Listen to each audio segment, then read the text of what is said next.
निरसा स्थित एमपीएल में विस्थापितों और एमपीएल प्रबंधन के बीच जमीन मुआवजा और नियोजन को लेकर स्थापना काल से ही विस्थापितों और प्रबंधन के बीच लड़ाई निरंतर जारी रही है। समय समय पर विस्थापितों और विस्थापित समिति के नेताओं के बीच में लगातार धरना प्रदर्शन तथा वार्ताएं होती रही हैं, जिसमें विस्थापितों के बड़े नेता के रूप में झामुमो के वरिष्ठ नेता अशोक मंडल लगातार विस्थापितों की लड़ाई लड़ते आ रहे हैं। इसी क्रम में शनिवार की सुबह एमपीएल के छाई का स्टॉक करने का स्थान जो एस पोंड के रूप में जाना जाता है, वहां लगभग सैकड़ों की संख्या में विस्थापित नेता अशोक मंडल के नेतृत्व में पहुंचे। लगभग 500 की संख्या में ग्रामीणों ने एमपीएल प्रबंधन के खिलाफ धरना प्रदर्शन कर जुलूस निकाला और यह संदेश दिया कि वह लोग लगातार एमपीएल प्रबंधन का विरोध करते रहेंगे। बताते चले कि एस पोंड के ठीक बगल में स्थित गांव में रहने वाले लोगों की स्थिति ऐसी हो गई है कि जब भी धूल भरी आंधी तथा हवाएं चलती हैं, तब उनका पूरा गांव एस पोंड से उड़ता हुआ छाई की चपेट में आ जाता है, जिससे उनके रहने, खाने और सांस लेने की भी समस्या उत्पन्न होने लगी है।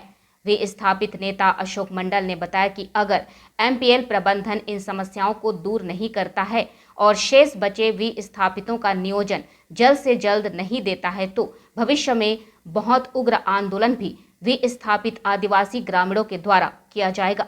एक इकरारनामा हुआ था और वो इकरारनामा के तहत ये प्रोजेक्ट हम लोग उतारने का काम किया था। और सौभाग्य की बात है, कहीं ऐसा होता नहीं है। विदाउट बाउंड्री वॉल में हम लोग इस प्रोजेक्ट को विस्थापित का सहयोग से इसको खड़ा कराने का काम किया। और ऐसा नहीं कहेंगे कि एमपीएल हमें कुछ नहीं दिया है, एमपीएल हमें दिया जरूर है। जैसे एक सवाल पर मैं आपको बात करना चाहता हूँ, शेष जितने विस्थापित के लोग थे, सारे लोगों को इनको नौकरी देने की बात था। आज करीब लगभग 850 से 900 आदमी को इन्होंने इकरारनामा के तहत नौकरी देने का काम जरूर किया है। इसमें भी शेष बचे लोग हैं, जो 250 से 300 शेष बचे लोग हैं, जिसका अभी तक ना नौकरी मिला है, ना उचित व्यवस्था हो पाया है। तो ये जैसा एक मांग हम करते हैं, उसके साथ साथ वर्षों पहले बात हुआ था, इकरारनामा हुआ था।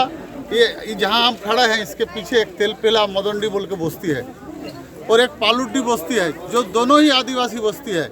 इसमें करीब 80 परिवार के लोग हैं और वहाँ पर भी लगभग 75-80 परिवार के लोग हैं, जिसको रिहेबिलिटेट करने की बात था।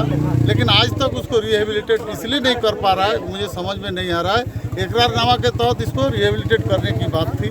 जहाँ तक बात है, हमारा यहाँ जैसे हवा चलता है, यहाँ सीएचपी है, यहाँ पर एस पोंड है, और जब हवा चलता है तो इस बस्ती के लोग को जीना मुश्किल हो जाता है, रहना मुश्किल हो जाता है। इसका भात का क्या बोलते हैं, थाली में भी देखिएगा, जब माने क्या बोलते हैं, धूला परस जाता है। इसका एस पोंड का डस्ट इसके अंदर में आ जाता है, घर के अंदर में। तो हमारा कहने का था एक ही बात है, एज पर इकरारनामा के तहत माइथन स्थापित और स्थानीय समिति के साथ जो इकरारनामा हुआ था, उसको तुम बाकी शेष इकरारनामा के तहत इसको धरातल पर तुम उतारने का काम करो। जब तक नहीं करोगे, हमारा आंदोलन जारी रहेगा और विस्थापित का हक का लड़ाई हम लोग करेंगे, इसमें कोई दो मत नहीं। वी टाइम न्यूज के लिए निरसा से विकी सलूजा की रिपोर्ट।